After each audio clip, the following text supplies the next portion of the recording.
Halo semuanya, kami dari kelompok 3 kelas 6C mata kuliah penyakit akibat kerja akan membahas kasus mengenai penyakit kulit di tempat kerja. Topik pembahasan kali ini yang pertama ialah analisis 5W1H, lalu penyebab terjadinya kasus, lalu identifikasi risiko dan paparan hazard, lalu patofisiologi penyakit, dan konsep pencegahan serta rekomendasi. Pembahasan yang pertama ialah analisis 5W1H. What atau apa? Paparan zat-zat yang ada di lingkungan konstruksi yang menyebabkan dermatitis pada pekerjanya. Lalu, who atau siapa? 420 pekerja konstruksi bangunan yang meliputi tukang, asisten tukang, dan tukang kayu. When atau kapan? Kasus ini terjadi pada tahun 2021. Where atau di mana? Di industri konstruksi di Dar es Salaam, Tanzania. Why atau mengapa? Kasus ini terjadi karena terdapat pekerja konstruksi yang bekerja langsung dengan lem, semen bubuk, pelarut, dan pengencer, di mana bahan-bahan tersebut dapat menyebabkan masalah kesehatan dan gangguan dermatologis. Lalu how atau bagaimana? Paparan bahan-bahan iritan terhadap para pekerja dapat terjadi langsung melalui kontak kulit. Efek dari paparan tersebut merusak membran lemak dan dapat bersifat akut maupun kronis. Selanjutnya ialah penyebab terjadinya kasus. Paparan bahan iritan karena beberapa aktivitas di dalam industri konstruksi seperti pengecatan, pemasangan bata, plesteran, pertukangan, dan lain-lain membuat para pekerja memiliki risiko yang tinggi terhadap efek dari bahan-bahan iritan yang digunakan dalam kegiatan-kegiatan tersebut. Ketebalan kulit dan lemak dari masing-masing pekerja akan berpengaruh terhadap penyerapan bahan iritan tersebut. Selanjutnya, saya akan menjelaskan mengenai identifikasi faktor risiko dan paparan hazard di tempat kerja. Yang pertama adalah jenis keahlian pekerja. Berdasarkan jurnal yang dibahas oleh kelompok, kasus dermatitis kontak lebih banyak ditemukan oleh pekerja yang bekerja dengan menggunakan batu dan pasir untuk pekerjaan seperti pembuatan dinding dan sebagainya, dibandingkan dengan pekerja yang bekerja menggunakan kayu. Yang kedua adalah pekerja melakukan kontak langsung dengan bahan iritan dan alergen di tempat kerja. Beberapa bahan iritan dan alergen yang umum berada di lingkungan konstruksi adalah semen, cat, cairan perekat, cairan pembersih, dan lain-lain. Yang ketiga adalah suhu dan kelembapan udara di tempat kerja. Lingkungan konstruksi dikenal sebagai lingkungan dengan suhu yang tinggi. Ketika suhu dan kelembapan udara tinggi, pekerja akan lebih banyak mengeluarkan keringat, yang berarti muncul tanda terjadi peningkatan hidrasi pada stratum korneum kulit. Yang keempat adalah paparan bahan iritan dan alergen yang tinggi dalam jangka waktu yang panjang. Beberapa peran pekerja harus terekspos dengan bahan iritan dan alergen yang lebih lama. Pekerja yang terpapar lebih dari 8 jam per hari telah terbukti beresiko tinggi menderita dermatitis kontak. Lalu, pekerja dengan usia di atas 36 tahun juga memiliki probabilitas tinggi untuk menderita dermatitis kontak. Yang kelima adalah lemahnya kesadaran manajemen dan pekerja akan perilaku sehat dan selamat. Masih ada beberapa pekerja konstruksi yang belum mendapatkan pelatihan dikarenakan manajemen tidak menyediakan pelatihan kepada pekerja, sehingga menyebabkan rendahnya pengetahuan pekerja dan kesadaran pekerja akan perilaku sehat dan selamat seperti dengan menggunakan APD saat bekerja. Yang keenam adalah kemungkinan kulit pekerja sensitif akan bahan iritan maupun alergen, atau pekerja memiliki riwayat penyakit kulit sebelumnya. Pekerja dengan kulit sensitif atau memiliki riwayat penyakit sebelumnya artinya fungsi perlindungan kulit mereka tidak bekerja dengan maksimal. Hal ini menyebabkan pekerja berpotensi tinggi menderita dermatitis kontak.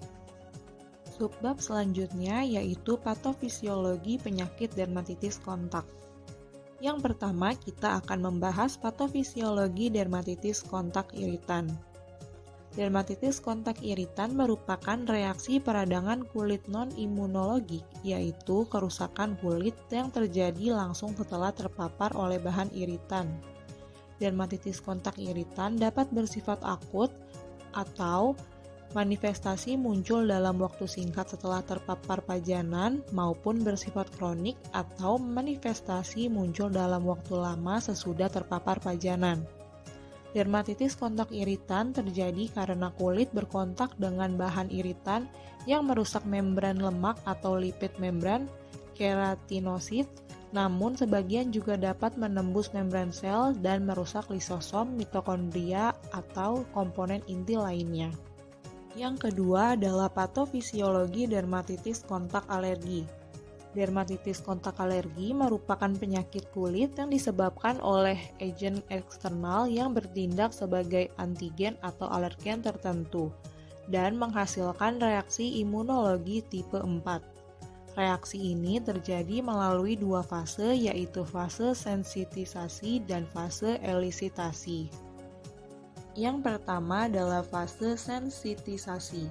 Fase sensitisasi terjadi setelah paparan hapten yang masuk ke dalam epidermis lalu ditangkap oleh sel Langerhans. Terjadi stimulus sel T spesifik yang berubah menjadi sel T memori yang akan meninggalkan kelenjar getah bening dan akan beredar ke seluruh tubuh. Pada saat tersebut, individu telah tersensitisasi. Fase ini rata-rata berlangsung selama 2-3 minggu. Yang kedua adalah fase elisitasi. Fase kedua atau elisitasi hipersensitivitas tipe lambat terjadi pada pajanan ulang alergen atau hapten yang sama atau serupa. Hapten akan ditangkap oleh sel Langerhans dan diproses secara kimiawi menjadi antigen. Sel Langerhans merangsang sel T untuk mengaktifkan keratinosit untuk menghasilkan faktor eikosanoid dan kemotaktik yang akan menimbulkan respon klinik dermatitis kontak alergen. Fase elisitasi umumnya berlangsung antara 24-48 jam. Selanjutnya ialah konsep pencegahan. Untuk konsep pencegahan penyakit akibat kerja yang pertama menurut kelompok kami adalah dapat menggunakan engineering control. Karena pada kasus di atas, pekerja yang rentan terkena dalam tugas kayu, maka salah satu cara untuk mencegah agar serpihan-serpihan kayu yang tercipta ketika bekerja memotong kayu adalah dengan memberikan pelindung pada bagian ujung mesin gergaji di mana letak tangan memegang gagang gergajinya sehingga bisa melindungi tangan pekerja dari serbuk-serbuk kayu yang tercipta. Konsep pencegahan yang kedua dapat melalui atau dapat menggunakan cara administratif kontrol, yaitu dengan memberikan pelatihan yang tepat dan juga sesuai dengan pekerjaan yang akan dikerjakan, serta perlu dijelaskan terkait bahaya-bahaya dan resiko apa saja yang ada pada tempat kerja dan APD apa saja yang cocok untuk digunakan ketika mereka bekerja. Perlu juga untuk bisa menerapkan sistem shift kerja agar dapat mengurangi paparan dari bahaya di tempat kerja.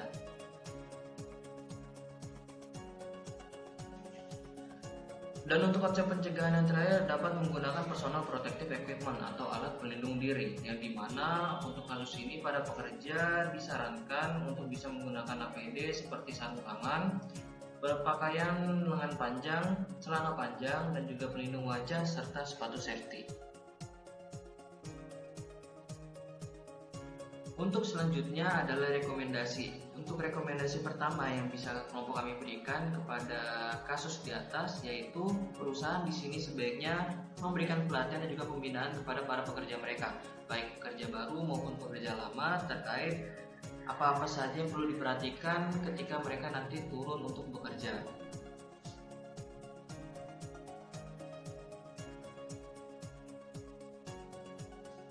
Rekomendasi kedua yang dapat kelompok kami berikan atas kasus di atas adalah di sini perusahaan sebaiknya mengadakan pengecekan kesehatan berkala untuk para pekerjaannya yang rentan, yaitu tukang kayu, tukang batu maupun asistennya, yang dimana untuk pengecekan berkala tersebut berfungsi untuk mengetahui bagaimana tingkat kesehatan pekerjaannya selama mereka bekerja di sana. Dan rekomendasi terakhir yang dapat kelompok kami berikan adalah di sini pekerja sebaiknya selalu menggunakan APD yang sesuai dengan pekerjaan yang dilakukannya, yang dimana hal tersebut perlu adanya bantuan oleh perusahaan dengan cara memberikan pengetahuan atau edukasi kepada pekerjanya terkait APD apa saja yang cocok untuk digunakan oleh pekerja mereka ketika bekerja.